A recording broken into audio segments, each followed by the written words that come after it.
Hello. Thank you so much, everyone, for sticking around. And let's just give a quick another round of applause for Dylan for entertaining us this evening.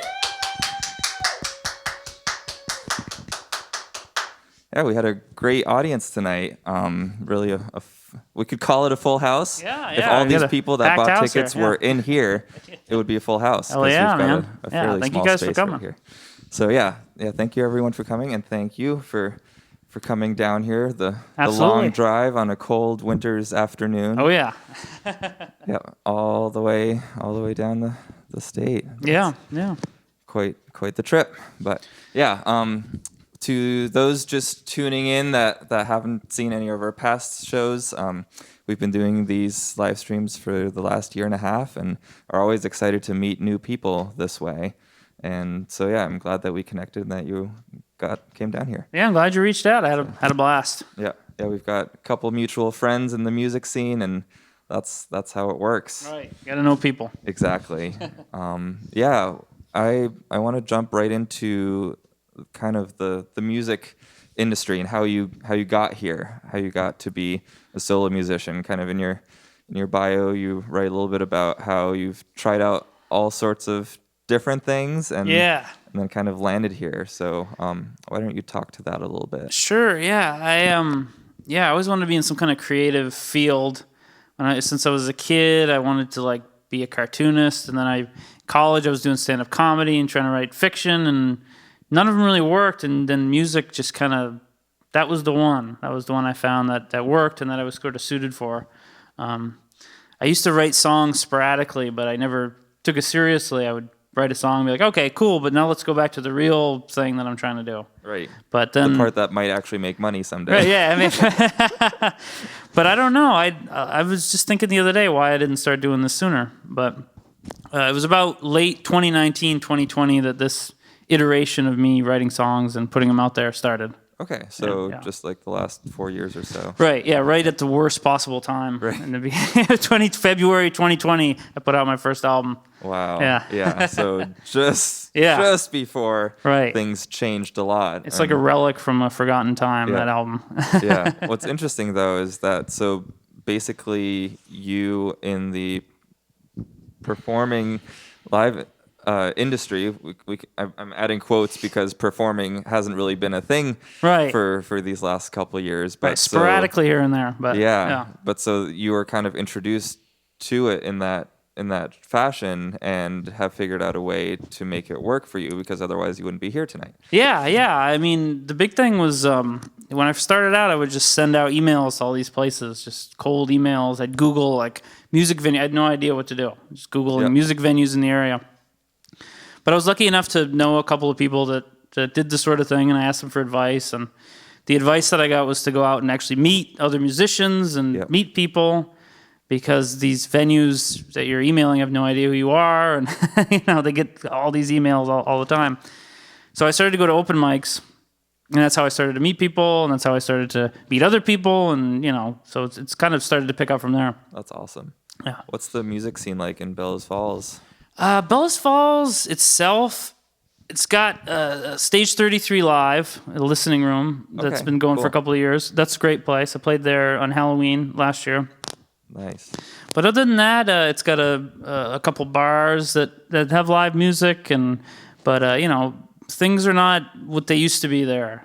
Yeah. Not just because of COVID. I think there used to be more live music there, but some of the people that did it moved on and did other things. So, but I usually have to travel to Brattleboro or somewhere else to play and to get gigs. And so the connections that you kind of reached out to guide you through this, were they already playing in more of the Brattleboro circuit? Yeah, I met George, who we both know, Nostrand, and to the open mic that he runs in Du Jour and Ludlow. Awesome. And he's been a big help, because he's been playing out and doing this for a long time, and he's been good at helping me sort of professionalize my outfit. That's great. Yeah. Yeah, we'll give a shout out to George Nostrand down at a sound space in Rutland. Absolutely. He's a good He's friend a of great guy. ours and a great supporter of music. Hell yeah. That's definitely something that we've connected over, and also supporting musicians and helping kind of support them and drive them into being able to do what they do for for a living is the hope, you know. Yeah, that's my goal. Yeah. So. But so you said during the show, so right now you are a teacher. Or Right. you Well, I'm work more at of a a school. more of a tutor, Okay. slash substitute teacher. Yeah. So. Cool. What's that like, and kind of how did you get there? How long have you been doing Yeah, that for? it's interesting. I worked all through the public school systems for the last like 5 years around Bellows Falls and in Springfield, and then right now I work at an independent school, so it's a different vibe, and I've been working there for a few months, and it's been pretty cool. You know, I like the tutoring aspect of things. I like helping the kids one-on-one. That's sort of what I like to do. I wouldn't want to be a teacher and have a room full of the little crazy kids to deal with. Yeah. But the one-on-one thing's cool. I like that. That's awesome. Yeah. Do you ever use music as a tool? No, they keep bugging me there to bring the guitar in and play for the kids, but I don't know. I haven't found a way to integrate it yet. I think that'd be awesome because I think kids respond well to that. However, listening to a lot of the songs tonight, they don't quite seem aimed towards children. Not quite, yeah. I haven't written my Yellow Submarine yet. Yeah. I was thinking, like Rusty the Snowman might be closest, but not at all. Too much existentialism in that one, yeah. Yeah. So listening to all of your songs tonight, and I also listened to a lot of your catalog on Bandcamp leading up to this, which, by the way, as a reminder, you can find under the feed. All of the digital albums, you can check those out and support Dylan that way. But yeah, it's as I was kind of preparing for this interview, as in within the last hour, I was just thinking, like, I feel like I already know so much about you because of your songs. So what am I going to ask you about? But yeah, I think that's great that you also kind of the sense of you were talking about like having thought about doing stand-up comedy and things like that, kind of taking that humor and that element and also a little bit of cynicism here and there, and working that into your music and kind of sharing your story that way. I'm curious, like, what things you most enjoy talking about or singing about, and how you go about coming up with, like, hey, this would make a great lyric for a song or a great subject for a song. Yeah, that's a good question. I definitely like the character songs. I like to write from a lot of the stuff is related to stuff that's happened to me and people that I've known, but I'd like to fictionalize things as much as possible. I don't like to be too confessional or sing about myself very often. I like, and yeah, the humor is a big thing. I like to write songs that are funny, but not comedy songs, since there's a difference between like, it's like more like what Randy Newman does as opposed to somebody like Adam Sandler or Weird Al Yankovic. Yeah. I like to try to find the sort of the pain within the comedy. Yeah. So that's definitely a big a thing that guides me when I'm trying to figure things out. Great. And in terms of how songs start, it's usually either I have an idea for a character or just an image or just a lyric, but it always starts with the words in one way or another. I've tried to write songs where you write the music first and then put the word, and it never works for me. Yeah. Great that you touch on that right away. That's something that we're almost like taking a poll on that. Yeah, with our interviews. It's all over the place with people. Who starts with the music and the melody, and who starts with the words. Yeah. I think if I had to have betted, just the fact that your songs are so story driven, I kind of got the sense. Yeah, usually it's a lyric. It's one line usually that has a melody that kind of comes with it. Yeah. And then the rest of the lines, cool. And then I try to figure out the chords, and then the rest of the lines come. Yeah. So it's not like I write all the words and then the music. It's sort of like a little bit of the words and then the music and then the rest of the words, kind of like that. Yeah, that's usually how it works. But it's not a science. Sometimes it works different ways, but usually that's how I do it. Nice. What are some of your musical influences, and also kind of tying in with that question, kind of did your upbringing have anything to do with sending you onto this path and like deciding to pick up a guitar? And right, in terms of the musical influences, the two big ones would be like the sort of indie rock stuff that I listened to in high school, like the Neutral Milk Hotel and the Mountain Goats, Elliott Smith, Bright Eyes, kind of the '90s.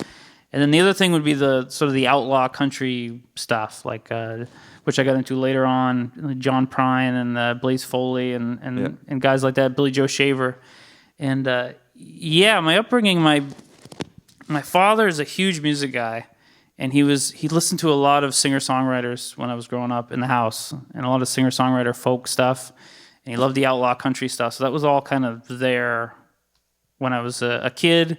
And his extended family are all music nuts, and we're all Irish, and there's all the Irish folk music and that whole tradition. That's also a big influence on me. Awesome, yeah. So the sort of folk ballads that I kind of style songs that I write is definitely very influenced by that sort of Celtic, British Isles tradition of music. And the storytelling too, in a way. Absolutely, yeah. So, and then my parents also, when I was a kid, they worked at a summer theater that was in Saxon River, Vermont. So I was exposed to theater, which is what I actually did before songwriting. I did theater in high school and a little bit in college. So that was another sort of thing about my upbringing. So a lot of things kind of conspired to make me a songwriter. It wasn't something that it took me a while to sort of realize that was what I was meant to do. Yeah. But then in retrospect, it was like, why didn't I realize it? It's like all the things kind of added up. Sooner? Yeah. But that's cool. It took till I was 26, 27 to figure it out. Okay, yeah. And so in your bio, it also talks about, having tried to be in a band or start a band, and you sung about that a little bit too. What is your experience with being in a band, or is there an experience there? Yeah, I guess in high school we always talked about starting bands. It never really happened. I think once some friends of mine started, I wasn't even in this one, and it lasted a couple months, and that was it. It was just always a hard thing. It's hard to coordinate people and to get people motivated. I was in a band with a couple of friends of mine a couple of years ago, and then that fell apart because we all lived far away. So there's just all this coordination problems where I was like, I just need to do it by myself. Yeah. It's just not going to happen. I remember in college, I got like this big band together. There was like a bass player and a violin, fiddle player, a trumpet, and trombone. It was like this cool little kind of folk punk group, and we had one rehearsal, and that was it. It was great. I was like, I got all these people together. We had one rehearsal, so everybody had a good time, and we never met again. So it's just so hard to get people together. Yeah, that one day. I don't know. Yeah.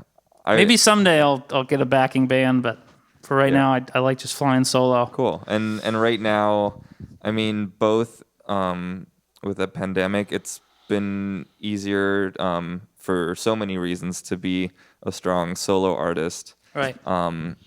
Because of traveling with other musicians, because of the venues that definitely are rather supporting small sets, right. And in restaurants and things like that. Yeah. And then I like the intimacy of the solo performer too, and I like, I don't like loud noises that much, so I like to keep things quiet and chill. Yeah. And so if there was a backing band, it would kind of just be like supporting the music that you're already doing. Yeah, and I've thought of maybe like a upright bass player and like a banjo, like keep it real quiet and chill. That'd be nice. Yeah, I could see that working definitely. Like a bluegrass outfit. Yeah, for sure. Yeah. Well, shouldn't find it too hard to find those musicians around here. Right. So another thing I wanted to point out is just the mass of music that you've released in these last couple of years. Really, really impressive, and just a big catalog of songs. And you want to talk a little bit about kind of the process that you went through with a couple of different releases? Like, sure. Some of them I think were more DIY, and then others you had some help with. Yeah. So the newest one, Lovable Losers, is the only one that has anybody else involved with it. A friend of mine, Nate Goyette, who's also a singer-songwriter, lives in Bennington, Vermont. We recorded it at his house. He mixed and mastered it. He's got some more equipment than I do. He's got more experience with that kind of stuff. But the previous releases were just me opening up my laptop, opening up Audacity, hitting record, and just playing into the computer. No mic, just so it was all just real rough. I was inspired by the band the Mountain Goats and Daniel Johnston, the songwriter, who used to record things on boom boxes back in the 80s and 90s. So it's kind of inspired by that kind of lo-fi indie thing that was going on back then. But it was also just I had been trying to write songs for a little while and getting very frustrated with it. And it was a way of sort of getting past the internal censor and just saying, I'm going to write a song quick, I'm going to record it quick and get it out there and just get past that self-doubt thing. So that was a big part of it as well. That's awesome. I think that's a big lesson for a lot of people. Even just, so like considering the barrier of it needs to like achieve a certain degree of fidelity and quality. I mean, as a studio owner, I'm a big proponent of that. However, with that said, if it prevents you from releasing anything, absolutely, do what Dylan's doing. And I didn't have the money at the time to go in a studio, and I didn't. So it was just, a lot of things, and people kept telling me kind of little by little, why don't you just do this? Why don't you just do that? And eventually it came together, and I was like, I'm just going to do it. I think around December of 2019, I was like, I'm going to put out an album like in a couple months. I'm just going to do it. I'm going to write a bunch of songs and put it out, and I don't care. And that was the first one that I put out, the Queen of Wall Street, and that was the beginning of the thing. And I also think it's, because I did start a little later, it's kind of like catch up. To catch up fast. Right. You know? It's like, And I had this almost backlog of songs. Right. Kind of in my subconscious or whatever that needed to come out. Yeah, like roughly how many songs did you release within the last 2 years? In 2020, I put out 4 LPs. Yeah. Each had about 10 songs. So and then there was an EP, and so around 50 probably in 2020. Yeah. Which is a lot of songs in 1 year. Yeah. And then, COVID had something to do with it too, because I was working from home and I had a lot of time. Yeah. And not a lot else was going on. So that was part of it too.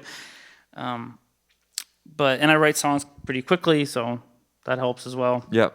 Yeah, for sure. But I've slowed down. I mean, I put out Lovable Losers at the beginning of this year. I didn't put out anything in 2021, so it slowed down a little bit. I think I cleared out the sort of backlog, and now I'm sort of starting from scratch with what I'm writing. That's what it feels like. Cool. Yeah. Yeah.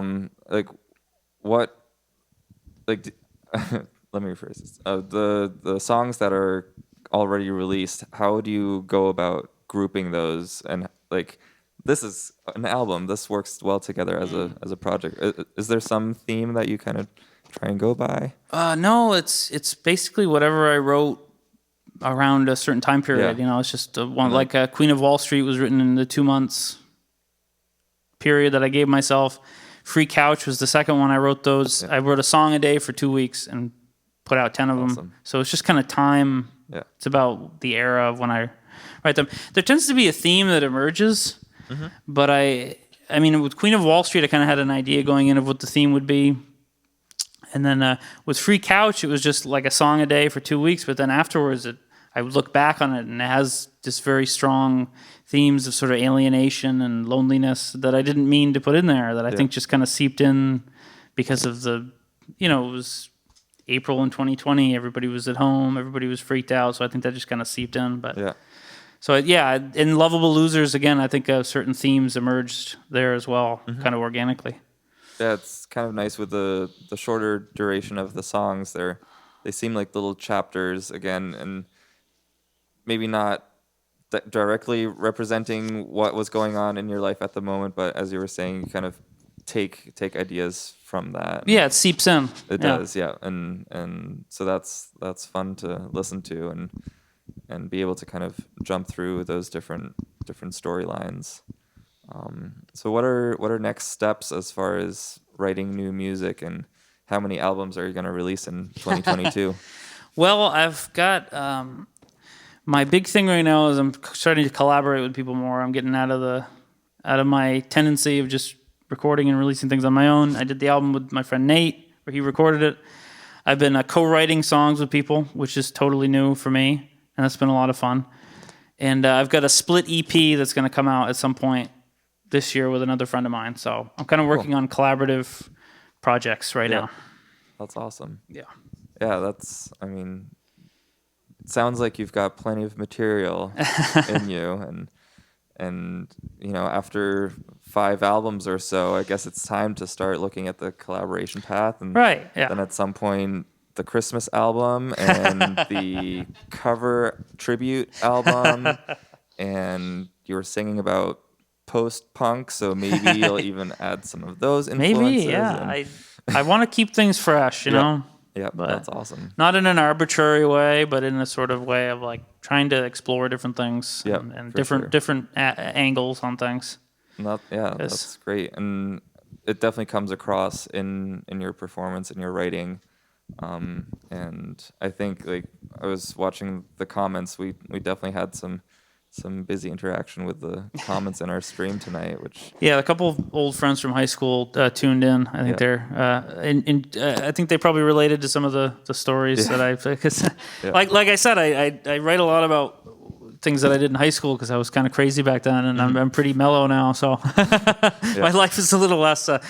I also think there's a cartoonist named Peter Bagg who he says he writes some comics that are kind of autobiographical, and he says it's easy to write about. His autobiographical comics are always 10 years ago because he has the hindsight of being able to sort of look back, and so I think that might be part of why I write so much about things I did when I was 16, or 17, because it was 10 years ago. Right, and you're a little detached. Yeah, I can look back at it now, and people can't judge who you are right now for who you were back then. Right. Yeah. So maybe 10 years from now, I'll be writing about what I was doing in my 20s. Yep, and what it was like to be in a musician in a pandemic. Right, I know. That's its own story. Yeah. My terrible timing.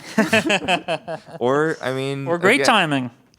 Going by how many albums you released, that's true. Being so prolific with all that, right? Maybe I've heard we're all trying to look at positivities out of all this, and so I've definitely heard from musicians that in certain ways it just was definitely beneficial for having that downtime to write and work on music and being able to spend time. In the studio. I was able to help out a bunch of musicians throughout these last few years, and we think outside the box. We get a little more creative out of necessity, and we'll take it. Hell yeah. We'll take it as it is, and definitely still hope that we're gonna be able to play more shows very soon here. Yeah, I think if there was any bright side of COVID for me, it was. Like a lot of people, I had time to reflect, figure out what I wanted out of life, and figure out what wasn't working in my life. And I think it gave me time to reflect. And in that reflection time, I realized that making music is the path for me. It's what I really want to do, and I want to try to make it work. As a career going forward. So I think that was good. If nothing else, there was some reflection time there and sorting out what's really important to me, what I want to do. Pretty big decision too. Yeah. Choosing to jump on or follow the path of the musician. Right. Yeah. That's bold. Right. Are there any people you want to give some shout outs to out in the interwebs? Yeah, I mean, again, George Nostrin's been a huge help for me. I want to give a shout out to my lovely fiance Denise for always supporting me. All my friends, my parents are great, super supportive. They never give me a hard time about this crazy life path that I've chosen. Another singer-songwriter that's been a sort of a mentor to me is Eric Schwartz, a great folk singer-songwriter living in the Boston area. So I just want to shout out to all those guys. Yeah, awesome. They've all been a big help. Great. I've had a lot of help, a lot of support, so that's been great. And just all the friends of mine that tuned in tonight, and a lot of sent kind words and all that. Yeah. So as we wrap this up, where can people find more about you and your different socials and website and such? Sure. So I have a Facebook page for music, but to me, the Facebook band pages are like impossible to navigate, and I can't figure out how to use them. So Instagram's a good place to get stuff for me, get updated on upcoming shows. And I'm going to try to put more stuff on Bandcamp now that I know that you can put up dates on there and all that. And then you can find me anywhere, Spotify, YouTube, iTunes. My music's all over the place. Yeah. So And it's all at Dylan Yeah. Patrick Ward. yes, Instagram is I think at Dylan Patrick Ward Music. Yep. Yeah. So believe so. that's a good place to go for updates on what's going on. Cool. It's Instagram. So follow Dylan on Instagram and check out his music on Bandcamp. Yes, And DylanPatrickWard.bandcamp.com. Yep, I'm sure we'll be seeing more new content there as the year progresses. Yes, at least one more release. Yep. Awesome. That's great. Yeah, we're just at the beginning of the year and have got a lot ahead of us. And, Heck yeah. I'm excited about this year. I have a good feeling about it. Yeah, me too, for sure. There's a big musical movement back into kind of the alt genres, which I'm super excited about. When you're talking about post punk, I think that's making a bit of a comeback too. So that Yeah. song might find some more Yeah. support this year too. And yeah, so I think that about wraps it up. And Cool. Thanks for having me, man. This was a lot of super fun. great to chat with you Yeah. tonight. And again, listening to your music, that was super fun. I think everyone had a good time. Everyone here in the studio. Woo, thank you. Thanks a lot to Thank you, to everybody. Babs helping out Yeah. with the tech today, and letting me jump over here and chatting with you for a while, Heck yeah. and Kurt next door making sure that everything's running smoothly. All right, Kurt. And so we're still currently doing live streams every other week. So in 2 weeks, we just booked the band W from Burlington. They're a 5-piece jam band that's gonna squeeze onto this stage in a couple of weeks here. So get your tickets. We'd love to see you there. And yeah, Dylan, again, thank you so much. Yeah, for thank you. Let's coming do something down. again sometime. That'd be This great. is good. Yeah, Let's stay I in would love touch. that. This will be We're great. gonna have some in-person shows, hopefully sometime later this year, and so we'll definitely have you come back for Let's that. make it happen. Yeah, awesome. All right, thank you so much. It was Thank you. January 27th, and we will hope to see you soon. Have a good night.